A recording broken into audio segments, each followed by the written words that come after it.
Welcome to the Charles Carroll Society. I am your host, the self-appointed bard of the American Readout. When people want to understand the history of land ownership in South Africa, feel free to link them to this video. Most of the things coming out of the black communist perspective is dead wrong, but many of the things coming out of the white nationalists are absolutely wrong. In this video, I'm going to try to provide a perspective and correct some misstatements of a video that was sent to me called 10 Things You Don't Know About South Africa's Land Exportations, the Seizing of Land by Starbird Disagrees. Disagreeable Bird. The commenter was Sticky J Gaming. He sent me this link and asked me to read it, which I watched it more than once, by the way. And I'm going to give a point-by-point response to that video. This is a war, and this is your fate. We are the face of your new police state. We are the law. So bottom line up front, here's a fact that you can share with anyone who is talking about land seizure in South Africa. 100% of what is now called South Africa was not occupied by someone when the Dutch showed up. 100%. Every square inch, every rock was not occupied by someone when the Dutch showed up. That's a true statement. The other true statement, so everybody claps, half the audience claps. Don't get too excited. The other true statement is 100% of the land that the South Africans now hold title to were not unoccupied. In other words, whites own title to land now. If you go back far enough, all of that land, every square inch of that land was not unoccupied. Both of those things can be true, and they are. Now the details. All African people are not racially the same, even though some weird alt-right like to refer to the term as, you're all African, like you're all Europeans. All Europeans are not the same either. The Celts are different than the Finnic, different than the Iberians, different than the Slavs, different than the Germanic tribes. The same goes for Africa. Just because they're all white doesn't make them all the same. Just because everyone's black doesn't make them the same, no matter if some people want to believe that or not. The people of sub-Saharan Africa are divided into a few major groups, but the largest of which would definitely be the Bantu peoples, a loose conglomeration of nations stretching from Cameroon to Mozambique. But this, of course, was not always the case, and the rise of the Bantu people is a fascinating but generally unknown subject to many Westerners. The Bantu languages today are a branch of the Niger-Congo language family, a truly massive grouping that also takes up most of West Africa, and I will admit that I've been guilty of incorrectly lumping them together in the past. However, the Bantu are definitely distinct for a number of reasons, and the first immigrant peoples in the western portion of South Africa are not what we in America commonly know as the Zulu Bantu people, B-A-N-T-U. If you want to look it up, Google it, Bantu people. Mostly we think of South Africans and Africans as most of them are Bantu, come from the Congo region. But that's not who occupied the western portion of South Africa initially. The Bantu-based Zulu people were basically mixed farmers and kind of settled and dominated an area on the eastern portion of South Africa, directly south of a river called Limpopo, Limpopo, in eastern South Africa. And many people who study different civilizations say that mostly the Bantu people settled that area because they could support their farming, the eastern portion of South Africa.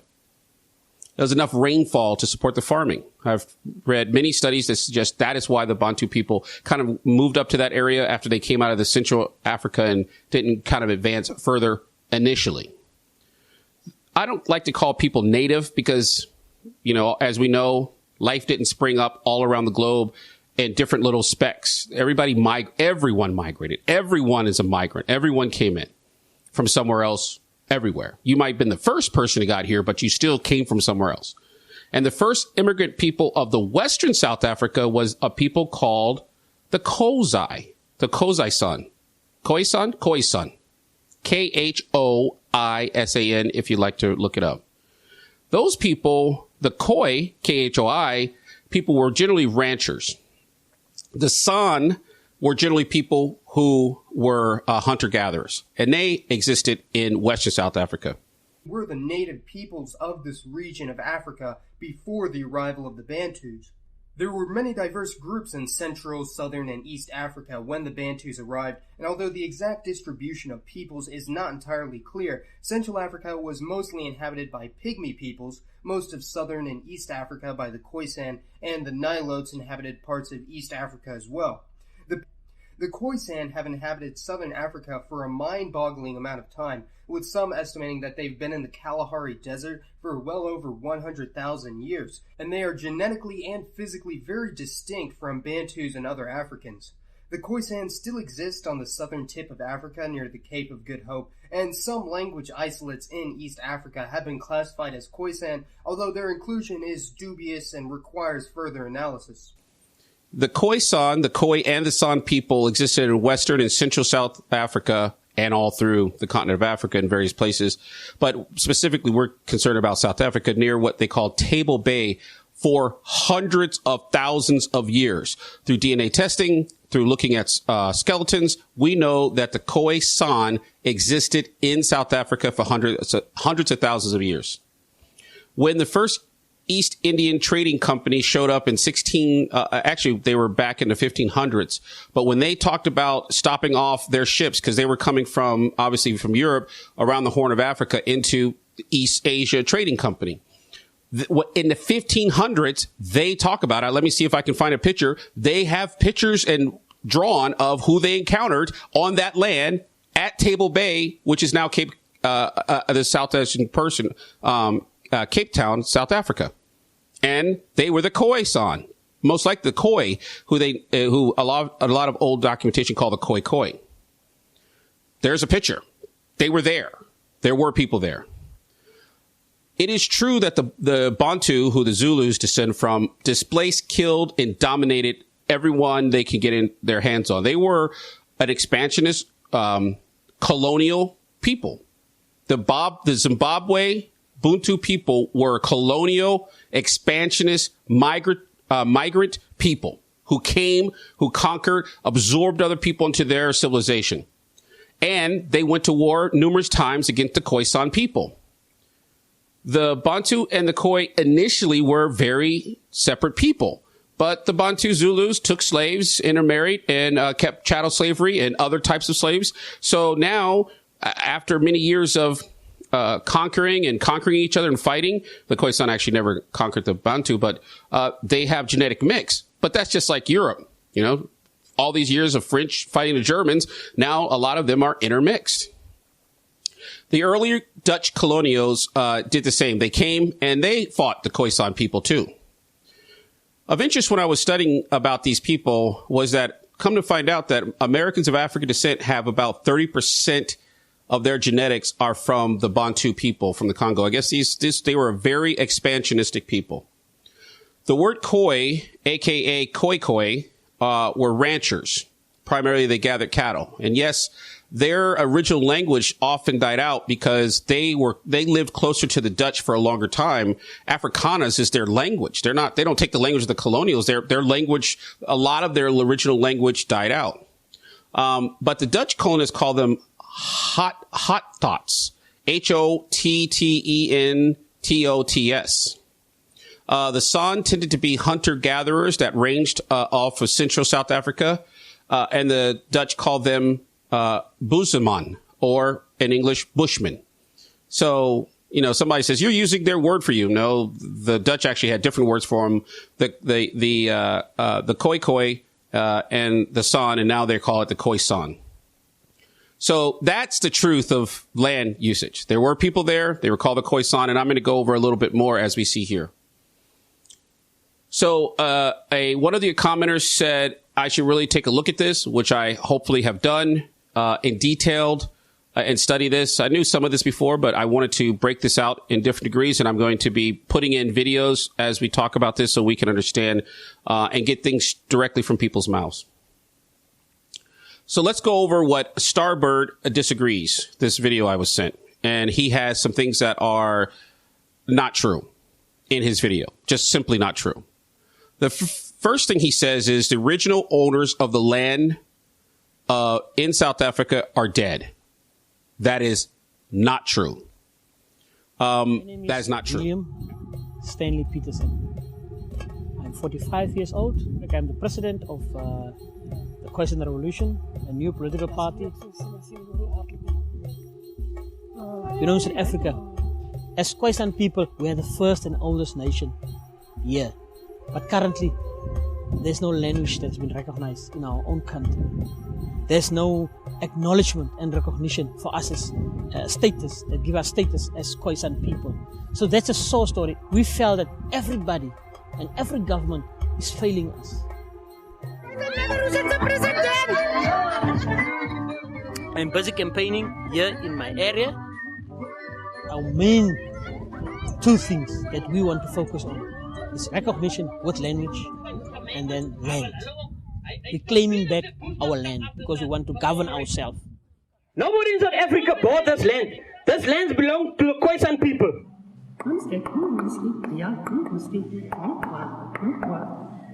Secondly, regarding our language, we want to preserve our language, our cultures.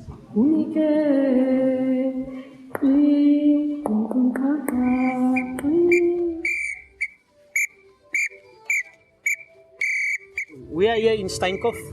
It is the home of the Nama people of South Africa. They are Namas. They are at home. They are Khoi San. So the support here is massive. It's huge. The people want to change. Do you think you will be supporting the Khoi San Revolution Party, and why? Because it's my blood. My reason for voting for this Khoi San is because all those years I was here in my own land without anything that I got out of my land. I can tell you this, in the Northern Cape currently, and part of the Western Cape, it's not a matter of can we win, we will win.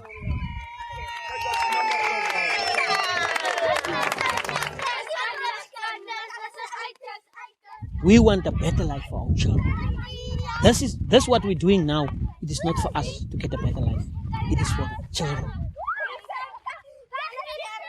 Remember, the Dutch call them, the Africans, the Khoi, the ranchers, and the San, the hunter-gatherers.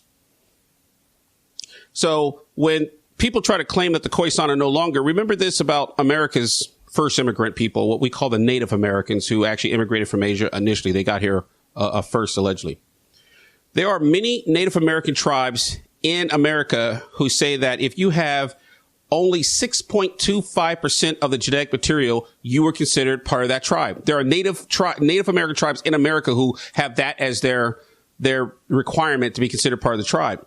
1/16 blood is one great-great-grandparent is a member of that tribe. Now, I don't know what the Khoi San's blood requirement is to be a part of their tribe. But there are people who have significant heritage with the Khoi San who originally was there. It means, in my ancestral language, our struggle continues. Mr. Malema, you have no authority to talk about land ownership. The Khoi San is the only authentic voice that can talk about land.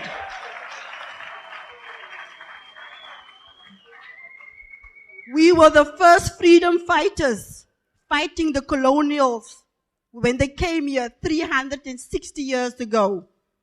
We were the first people of this nation. We were the first people of Southern Africa. And today we still face oppression. This country's history did not start in 1910 when the ANC was established, nor did it start in 1994 when we went to a democratic dispensation. We lived here, and your ancestors, and the white ancestors found us here. So we can only talk about land ownership. as you found us here. The indigenous people of South Africa and Southern Africa needs to be restored. That was taken from them by the invaders. I thank you. I'm not sure there was a question there. Is there was a statement? Would you like to answer? Well, I think that you are extremely missing a point. Me and you are Africans. And this land you are referring to and the whole of Africa was one thing until the colonialists came to divide us. So you must never see yourself as being something different from what I am. Otherwise, you are inviting self-isolation. We, the black African majority and the Khoi San, were one thing. And we are the only ones who can speak with authority about the Africa, the continent of African majority. So don't take away, I'm not from Europe. My ancestors are not from Europe. This Africa belongs to Africans, and that's what the Khoi San are. Don't isolate yourself, my sister. This solidarity will help us to defeat colonialist and apartheid legacy. The Khoi San has some of the most ancient DNA ever found in the planet. The San people of South Africa lived in Africa as hunter-gatherers for thousands of years and may be one of the oldest populations still living on the planet, according to the biggest and most detailed analysis of African DNA. Many Khoi San people have new tribe names. One is Nama, N-A-M-A. I'm not going to try to pronounce the other two because I'm not very good at pronouncing words, if you haven't noticed. The Khoi San, as demonstrated previously, are generally considered the first immigrants of West Africa. They still exist, as I demonstrated, and they are not all dead. Second thing this guy says, the Dutch farmers were there before colonization. I don't know what he means by that. It's not exactly true. One way you could say the original European colonists was Dutch. The first Dutch arrived with the East Indian Trading Company in the 1500s. And at that time, the first 100 years, it appears it was all like a temporary thing. They were stopping over, refilling the ships and moving on. The native Khoi San initially just traded freely with the Dutch. They were like, hey, how you doing? Here's some water. Here's some fruit. Here's some cattle.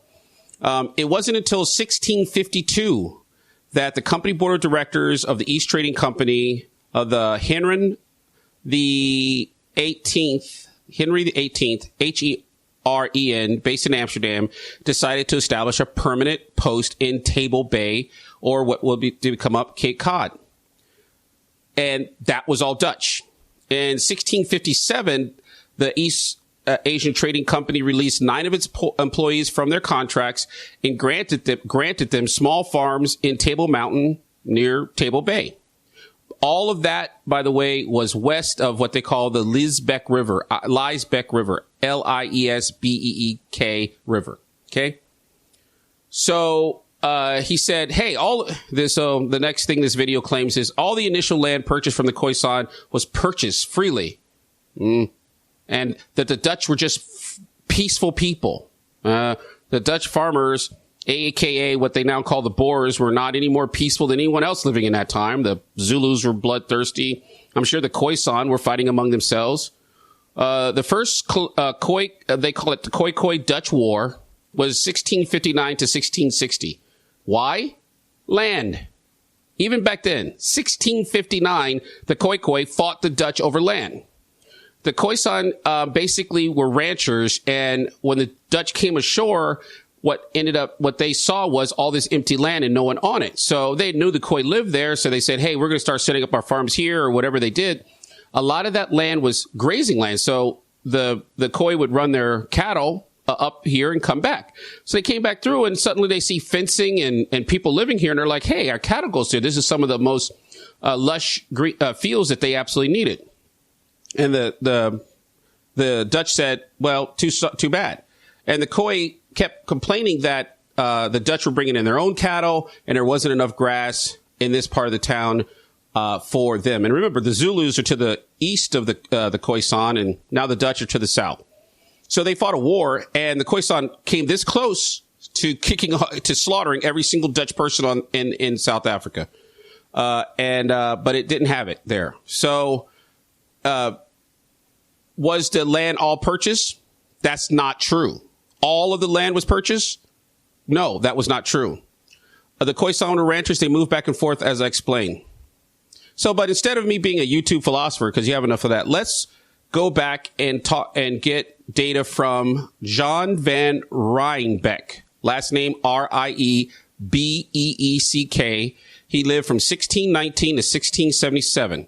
He was the commander of the company's fort at Cape Town from 1652 to 1662. He kept detailed journals of what he was doing at the time. So let's hear what he says was the interaction between he and the Khoi San in his time as the commander of the Cape. By the way, the person who's speaking is Dr. Kenneth P. Vickery, Vickery, a North Carolina State University professor. So let's hear what they said. In the aftermath of that, we have a remarkable first-person account, which I want to read a little bit from.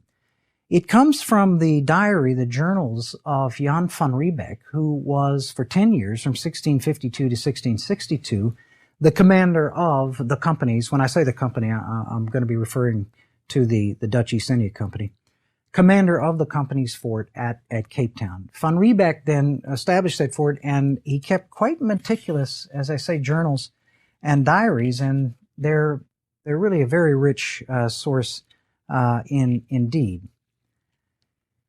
The passage I want to read to you essentially is the minutes of a meeting between Van Riebeeck and his aides and some of what the Dutch call captains, that is the leaders of these Khoi communities in the vicinity of what is becoming Cape Town at that point. So he starts this passage with what strikes me as a rather fair, perhaps remarkably fair, recording of the points made by the Khoi themselves. And let me give it to you. They spoke for a long time about our taking every day for our own use more of the land which had belonged to them from all ages, and on which they were accustomed to pasture their cattle. They also asked whether, if they were to come to Holland, they would be permitted to act in a similar manner, saying, it would not matter if you stayed at the fort, but you come into the interior, selecting the best land for yourselves, and never once asking whether we like it or whether it will put us to any inconvenience. They therefore insisted very strenuously that they should again be allowed free access to the pasture. They objected that there was not enough grass for both their cattle and ours. Are we not right, therefore, to prevent you from getting any more cattle? For if you get many cattle, you come and occupy our pasture with them, and then say the land's not wide enough for us both. Who then, with the greatest degree of justice, should give way, the natural owner or the foreign invader? Again, this is from Van Riebeeck's journal.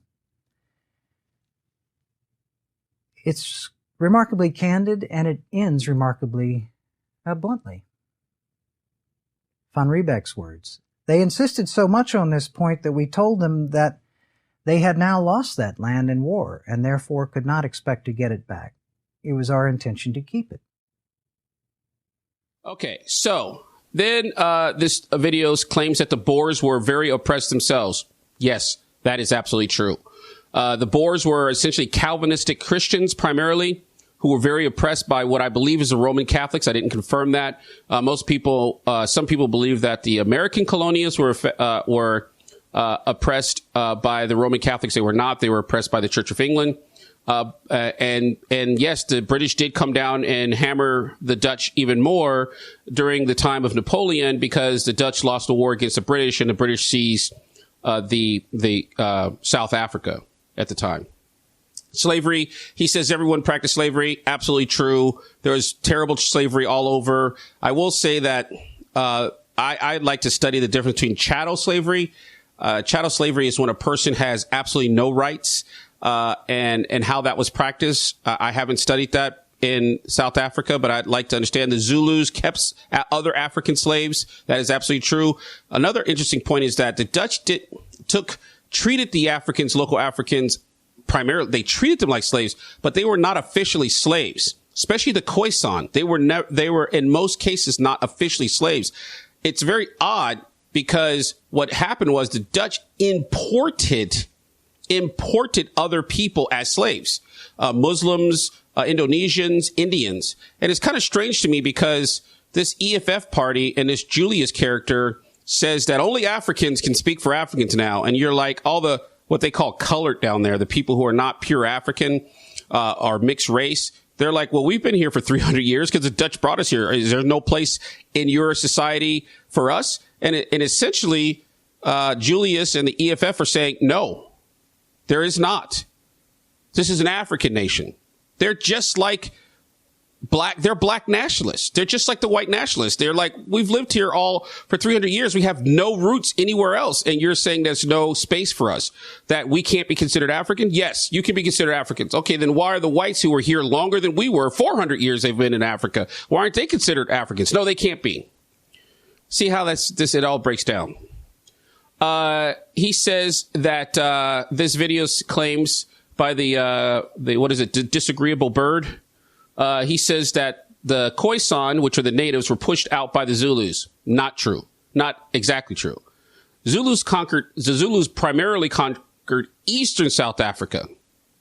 They did not conquer most of western South Africa. Western South Africa was conquered mostly by the Dutch. Then he starts talking about kind of mixing and matching. He talks about the British and their wars against the Zulus. Well, the reason the British went to wars against the Zulus significantly was that the Zulus had a very powerful kingdom. The British wanted that land, and the British actually didn't want to sit in Cape Cod. They actually created Port Elizabeth, which is in eastern part of South Africa, and that was in where the Zulus owned a lot of territory. So there was a series of Anglo-Zulu wars. What the Zulus didn't come over and wipe out the Khoi San, or that's not what the historians that I've studied, read just now, have said. What apparently wiped out the Khoi San people were pressure from the Dutch and pressure from the Zulus to a lesser extent. But actually what's given most credit for decimating their population was the smallpox epidemic of 1713 brought ashore by Dutch. Dutch ship had an outbreak of smallpox when they were sailing there. The captain was wise enough the crew was actually able to recover, which is a miracle in itself. The captain was wise enough not to let the crew off the ship. He was, no one understood diseases back in 1713, or very well anyway. And so he didn't let the crew off, but what he did is he sent the linen to get clean, and that was enough to infect it. Remember, it wasn't just the Khoi San or the Africans, or mostly the Khoi San, that got decimated. It was the British, the Dutch that were there also. I mean, massive decimation of people with that smallpox epidemic. So that's what annihilated the Khoi San. The disagreeable bird, says that the Dutch fought the British. Absolutely true. Agreed. And they treated them badly because they were at war, and this whole Napoleon weird thing. There was a genocide.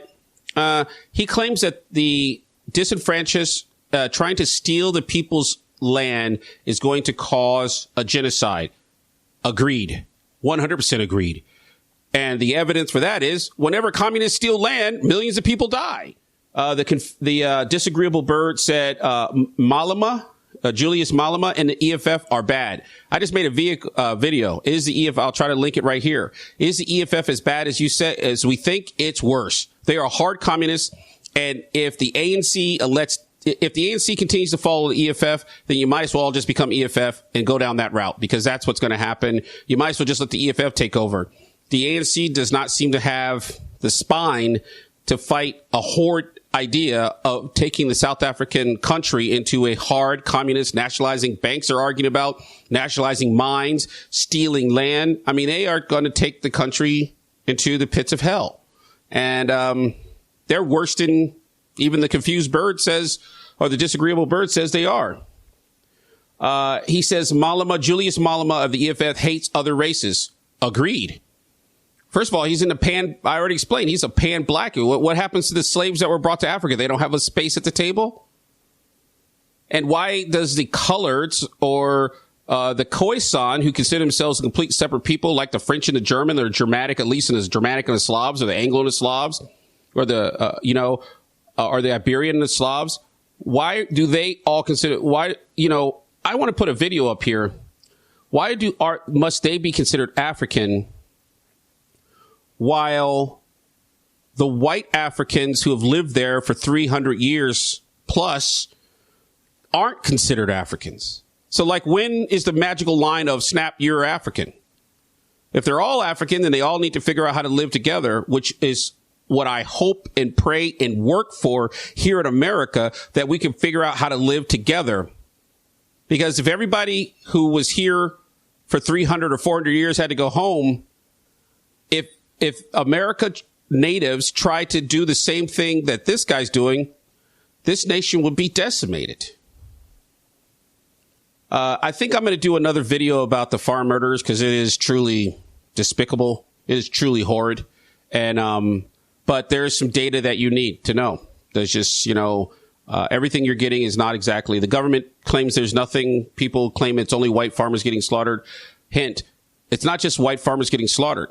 And if you're going to defeat the opposition of progress, real human progress, then you have to understand their pillars. And people try to talk about the blackness of the problem with the EFF. That's just, to me, one portion of the problem. Their racial superiority, their black nationalistic ideas is one point of the problem.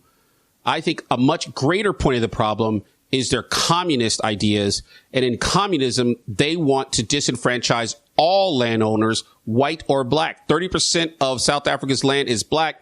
And there's a video showing that Julius Malema and the EFF want to nationalize it all. Now that I've debunked the disagreeable bird and a lot of other talking points, let me tell you why I believe that stealing racist theft of land is wrong. It's wrong to seize any property without compensation. It was wrong when other people did it. And yes, the Dutch did it generally through warfare and purchases. They did purchase. Like I said at the beginning, all of the land wasn't occupied. They took over some that was unoccupied. The guys were ranchers, so they ran their cattle. They came across this land once a year. But it was wrong when they did it. And it's wrong when the EFF, black nationalist communists, are doing it now. It's morally wrong to try to displace people. But it is true that was the yesteryears, 300-400 years ago. There's a whole different perspective. Allegedly, we're supposed to be better. We're supposed to be trying to be better than we were. Why would you make yourself the same as the person you claim to not like? Why would black nationalists create an apartheid system where they seize land based on the color of people's skin? I mean, that literally, the seizure of white land because of race and past actions is very, very similar to their 1913 Land Act that segregated land. I mean, literally the oppressed are becoming the oppressor, and that's morally wrong. Giving land back to who you believe it owns it or had it is very, very tricky. In America, the Native American tribes, they were not this. They always, the progressives always try to present the Native American and other people's tribes as some great barbarian, wonderful barbarian kind of perspective. It wasn't. People were vicious, and the tribes themselves attack each other. There is specific, absolute evidence that the Bantu Zulus wage war against the Khoi San, the San or the Khoi, and the Khoi San people. It is absolute DNA evidence that they've conquered other people and absorbed them into their race. That's 100%. So who do you give it back to? The Egyptians have no claim to Western South Africa, where the Zulus are, where the Khoi San live. The Egyptians have no claim. They never lived there. That land was occupied by the Khoi San people for hundreds of thousands of years. No one else. They were the first immigrant to that land. Thus, if you're going to steal the land from the current people based upon race, why would you give it to the modern Batu people that did not own it? Oh, because they're Pan-African. Well, if they're Pan-African, then what about the coloreds in South Africa? Are they Pan-African? Yeah, they're Pan-African because why? Why are they considered Africans? Because they're brown? Because they've lived there? Oh, because they've lived there a long time. Then why aren't the white Africans, Afrikaners, considered African? This is why you have to have principles. You have to go, well, whether we're all Africans and we all have to figure a way to go together. And it does not include that you take from other people without compensation. That is not a way forward together. And if you're going to take the land, the Khoi San people are the only people who have the claim. And they're going to have to, you know what? Here's my point about that. Okay. Well, what kind of land? What specifically point to the land that you know that your family owned 400 years ago? Nobody can do that. We kind of owned a lot of land here. We moved cattle back and forth. Okay. I have a thing. See, this is why if you see the problem clearly, you can come up with a solution. And this, by the way, this solution works for anyone, you know, Americans, Europeans, everybody. I have a new plan. Why don't we pay trillions of dollars to everyone, all the indigenous people of the world? There you go. Trillions of dollars. Sorry, have the land. We're going to give you the money for it because we need someplace to live. Unlike the EFF, people just can't, they're not going to go live in camps. That's morally, no. But you know what? After we pay the trillions, we're done. We're done with you. Every single piece of technology that you use, every time you turn on an electronic little light, little EFF Julius guy, you write a check, you pay a royalty fee to America. We invented electricity. Why is our government allowing patents to expire? Wrong. We invented that, not you. All of the medicine that flows to medicine should stop. We shouldn't give a dime to these people. Pay them their money, and if they want the medicine, they can pay fair market value for the medicine. You want to drive a car, you pay a royalty to the American people.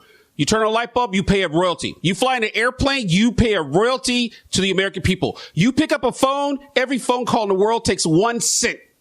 1 red cent. Everybody pays us 1 red cent for every phone call made. We invented that. You didn't invent that. The internet, that's all us. 100% funded by the American taxpayer.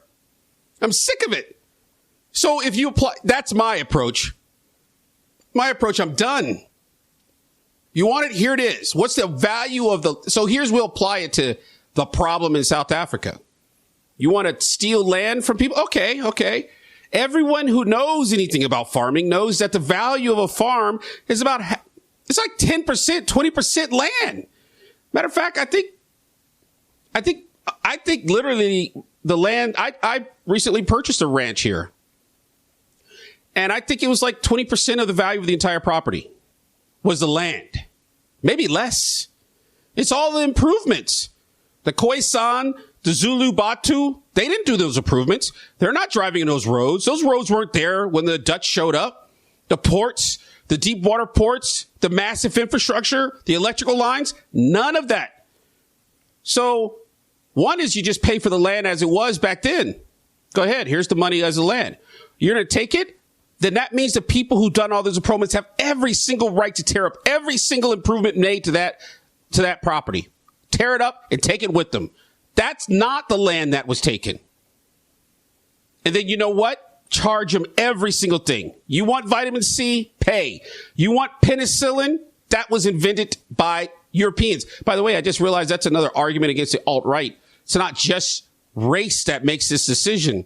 Why are so many massive inventions came out of America, Europeans, not Europeans.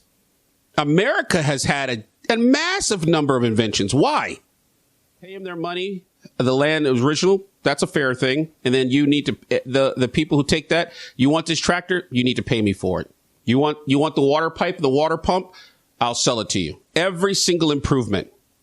The native Africans, they had, yes, they could feed their people. What, like 1 million, 2 million when the Dutch arrived? There are 50 million people. 80% of them are African blacks. I mean, it's like a massive increase. You weren't feeding that many people when the Dutch arrived. Every single improvement done should be paid for if you want to do land theft.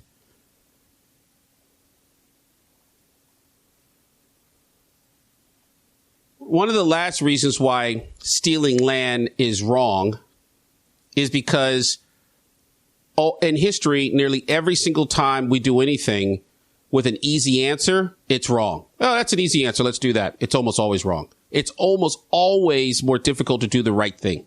And the right thing is more difficult. Just, it is.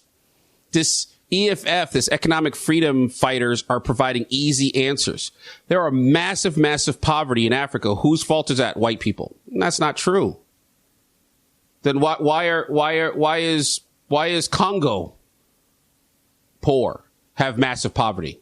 Oh, it's the colonials. Well, Ethiopia had very few colonials, a very limited time that they were dominated by anyone. Why are they poor? Why do we have massive poverty in America? Both black and white. There's poverty, man. It's not a simple answer. He's going to destroy South Africa because the voters want a quick and easy solution. Everywhere communism has tried its quick and easy answer, it has failed and ended up killing millions. China, Russia, Cuba, Venezuela, Zimbabwe. Billions of dollars lost, famine, dead people. But I know you can do it right this time. We can do it right this time. 300 years of improvements need to be paid for because none of that was there. You could do it his way of stealing the people's land, destroying the farm, having the farmer take every single improvement he has because he has every right, all the tractors that he's purchased because he has every right, packing it up and trotting it off because he has the right.